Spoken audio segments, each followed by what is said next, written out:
เหมยสูงค่ะเหมยสูงพี่น้องผู้ปันแห้งข้าวใส่หมอหอมกุ๊กก็กุ๊กก้นค่ะบ่ได้เป็นวันที่10เดือนธันวาคมปี2025ในตอนรายการเฮาค่ะตอนนี้เดี๋ยวเนาะพี่น้องค่ะมาถ่อมด้วยข่าวเงาลองข้องคำวงกลางแคมโบเดียและตั้งไทยตั้งแต่มื้อแต่มันตอปอฮอดถึงเงาลายพองยามมื้อเหลียวเลยค่ะออกเมื่อวันที่28เดือนธันวาคมที่5ปี2025ในเลยเกิดขึ้นเปิงเป็นมีลองปึดตึกกันวงกลางศึกไทยและศึกแคมโบเดียค่ะตีคิมฮอมช่องปกเจดอนอุบลราชธานีตั้งฝ่ายแคมโบเดียเลยออกมาเปิ้นเผาลาดว่าฝ่ายไทยแต่อ่อนตั้งเสเฮ็ดให้ก็ซึกเขานั้นดูเซ็งสะใจกว่า1ก็วันที่29เดือนธันวาคมปี2525ใน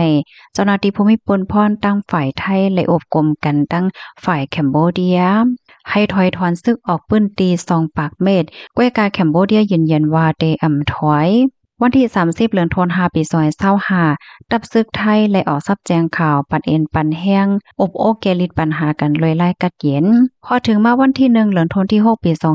2025สมเด็จฮุนเซนอันเป็นผู้นำเก่าแคมโบเดียไล่เตรียมต่างดั้งสื่อแนงสารว่า3เหลี่ยมมรกตนั้นเป็นของแคมโบเดียวยอก็ให้กับอบโอกกันตีล่มตลาดหลกลมฟ้าเมื่อวันที่4เดือนธันวาคมปี2025ลงปอนจึงเมืองไทยเลยออกมาเปิ้นเผาลาดว่าย่อมหับลองกว่าอบโอกันตีล่มตลาดหลกลมฟ้าก้วยกาวาติหาไล่ตั้งกัดเย็นเสอบโอเกลิดกันกว่าวันที่5เดือนธันวาคมปี2025เกมจอมพ่องลงเมืองไทยและจุ่มจื้อเลยอบโอกันดังพมีปนพรตั้งฝ่ายแคมโบเดียเปิดตาเตใจลุยเปิง JPC ก้วยกาวาแคมโบเดียนั้นปาก8เสียวก็เดียวเปิ้นตีข้องคำสีตีนั่นอบโอกันตีลุ่มตลาดหลกลมฟ้าวันที่6เดือนธันวาคมปี2025จอมพ่องลงเมืองไทยและห้องปังกลมคึกคักอบโอ้กันเปิดตาเตเกลิดปัญหาลองข้องคำอันเป็นว่าอยู่ปรีเลียนลินวงกลางไทยและแคมโบเดียเปิดตาเตเก็ดแควานเมืองและปื้นตีและเปิดตาเตด้วยหล่อมรองลอดเพก้นหวานก้นเมืองเสียก็เปิ้นแพออกมาว่าเตอบโอ้เกลิดลอยลาย JPC วันที่6เดือนธันวาคมปี2025อันเป็นจอมพ่องลงเมืองมาเลเซียเลยสืบโฟนอบโอ้กันตั้งผู้นำไทยและแคมโบเดีย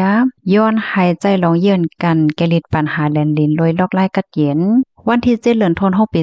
2025เกมจอมพ่องลงเมืองไทยเลยออกมาซับแจงสีคอปันเอ็นปันแห้งตับซึกเปิดตาได้แกดกังจึงเมืองมอบอาณาปันเจ้าหน้าที่ภูมิปนพรเขาเกี่ยวกับเลยลองการจัดการเปิดปีกลานแลนลินเขาย้ำสืบมาเจ้าหน้าที่ภูมิปนพรเขาไหนก่อเลยเคียงเคียงเกี่ยวกับเลยลองการคำลานแลนลินแลมีลองปีกปืน DL และบางตีเจ้านายวันที่8เดือนธันวาคมปี2025เจ้าหน้าที่ภูมิปนพรฝ่ายตั้งไทยเลยอบโอ้กันดังเจ้าหน้าที่ภูมิปนพรฝ่ายแคมโบเดียฝ่ายแคมโบเดียเลยต้องถามว่าไทยจ่องได้มีลองตัดไฟฟ้าอยู่5เจ้าหน้าที่ตั้งฝ่ายไทยก็เลยยืนยันตั้งกัมพูเดียว่าเขาเตใจเปิงลูกดีเมาเซกว่าหาดีนักสังว่าเงาไล่เกลิดไล่เสเตจางตัดไฟฟ้าเกาดีสืบนั่นเจ้าหน้าที่ภูมิปนพรเขาในก็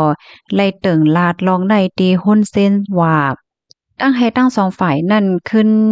ค่ายลายปืนตีเสอยู่เหมือนเก่าเหมือนหนังปี2024ที่ป่นมานั่นเสียวก็เลยอบโอ้กันเสตกลงกันว่าอยู่กว่าเมืองหนังปักเก่าเปิงเก่าเมื่อปี2024ที่ป่นมานั่นเสลองข้องคำก็สุดเซ็งกว่าเงาลายก็เป็นว่าเฮ็ดจังหนังไหนค่ะไม่สูงค่ะ